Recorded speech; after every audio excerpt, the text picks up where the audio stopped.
An update to a story we first broke yesterday. 25-year-old Desmond Hill was arrested in connection with the death of 27-year-old Ahmaud Roberts. Hill was taken into custody at Riverbend Apartments shortly after the first suspect, 28-year-old Malik Harris, was arrested. The initial shooting happened in the parking lot of the Shell gas station along Eisenhower Parkway at Heron Street. Roberts, the victim, was taken to a nearby hospital where he later died from his injuries, according to Coroner Leon Jones. Hill was reportedly found with a gunshot wound he received during the shooting. He was taken to a hospital for treatment before being taken to the Bibb County Jail and charged with murder. Investigators told us that Hill also has a warrant for arrest for his suspected role in the December 23rd murder of Trayvon Hardin at the Economy Hotel on Pionona Avenue. Harris is also facing charges for Roberts' death. Bibb County deputies are also looking for a suspect connected to an armed robbery at City Trends. BSO says it happened at the store location on Pionona Avenue, and it was reported at around 6:30 in the evening on New Year's Eve. The suspect reportedly entered the store and demanded money. They then ran off with an undisclosed amount of cash, but no other injuries were reported. Images here were taken from security footage. If you recognize this man or have any information, call the Bibb County Sheriff's Office or Macon Regional Crime Stoppers. A Milledgeville police dog helped thwart a drone drop headed for Baldwin State Prison. The Milledgeville Police Department said K9 Diesel, along with their drone unit, successfully disrupted the drop and seized a contraband drone, plus over $8,000 in cash, guns, and narcotics. The police department posted this photo on Facebook of Diesel sitting beside the seized evidence. And a fire inside the Jack Link's plant in Perry filled the building with heavy smoke Thursday. Assistant Fire Chief Kirk Crumpton told us crews were sent to the beef jerky facility a little after 10:30 in the morning for reports of a building fire with heavy smoke. The fire started over 1 or 2 pallets near some operating machines and was quickly extinguished. However, he said that heavy smoke quickly filled the facility and employees were evacuated. No injuries have been reported.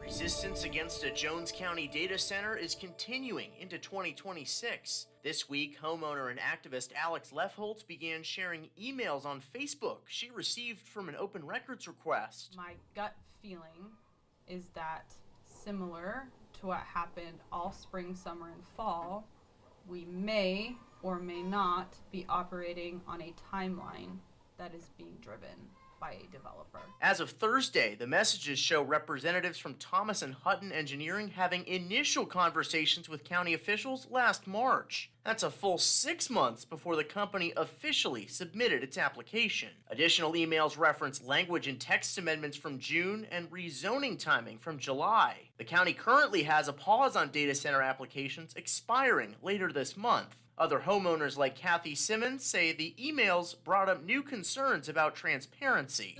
Just in general, it's a general feeling of unease. It just doesn't kind of give you it just isn't a confidence booster. Lefholtz tells me she's working with Bob Lovett, a Macon attorney, as legal counsel going forward. She says the timing of the emails kept citizens from being fully informed. You legally cannot say as an elected official that we know more than you do, and we are basing our decision off of like the insider knowledge that we have. Lovett confirmed his involvement with WGXA but didn't give us additional details. Simmons, meanwhile, says she's currently raising money for a retainer fee. Almost half of the donation total has been met in just a few days. The fact that when it was going in my backyard, so many people helped me, that I'm not giving up, and I'm going to continue to help. We contacted P&Z Director Tim Petrowski and Development Authority Director Haley Watson for comment on the emails. So far, neither have sent a response. Now, the county's Planning and Zoning Board is having a called meeting on January the 12th. The Board of Commissioners will also meet that Friday as well. Both of those will start at 6 p.m. in Gray. Well, happy Friday, everybody. We're going to see clouds moving into Middle Georgia today, but despite the clouds moving in, we'll be staying dry, but it'll be very mild again. We're looking at highs going up to the mid-60s out there. The average high 59, so staying a little bit above average today. Now tonight into tomorrow morning, we're watching some showers moving into Middle Georgia. So again, that would be tonight after about midnight or so, lingering into tomorrow. So tomorrow morning, we'll start out with right around 50 to the lower 50s. And we'll see a few showers around tomorrow morning. During the day tomorrow as well, we could see some off and on rain showers. Even a thunderstorm or two is possible tomorrow, and one or two of those could be on the strong side, especially from about Macon southward. And again, we'll be going up to the mid-60s for tomorrow. Now, the good news is, as we get into Sunday, we'll start out with partly cloudy skies and the low to mid-40s, but look at the afternoon on Sunday. Lots of sunshine returning to Middle Georgia with our highs going up to the low 60s. So right now it looks like the better weekend day is going to be on Sunday this weekend. So let's talk about the rain now. We will be staying dry today, but as we said, tonight into tomorrow, that's when we're going to see a pretty good chance of showers and even a thunderstorm or two tomorrow. And then Sunday through most of next week, we pretty much dry it out with sunshine returning. And we could end up maybe about a ½ inch of rain or so across portions of Middle Georgia with this event coming in for tonight and into tomorrow. Temperatures is also going to be the big story now. We've been telling you about this the last few days. The average high 59. We'll be running above that not only today, but tomorrow, this weekend, and pretty much every day next week. As you can see, getting into the middle of next week, all the way into the weekend, we could actually be hitting 70 to the lower 70s for our high temperature. So today we're going to see those clouds sticking around, mostly cloudy but dry. Mid-60s is our high. And then tonight we'll be dropping down to near 50 degrees, rain moving in and developing tonight.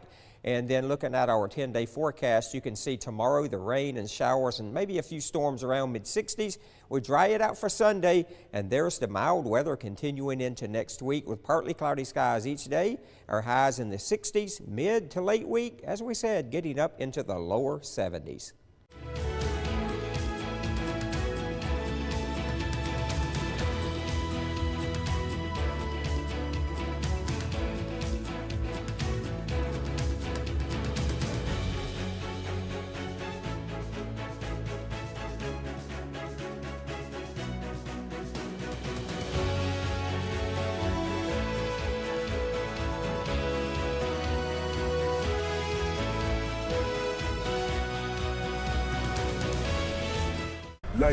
Urban Meyer built college football dynasties. Football is a way of life. Mark Ingram II ran his way to a Heisman. I'm gonna do the rest of the show with this thing. Rob Stone calls it like he sees it.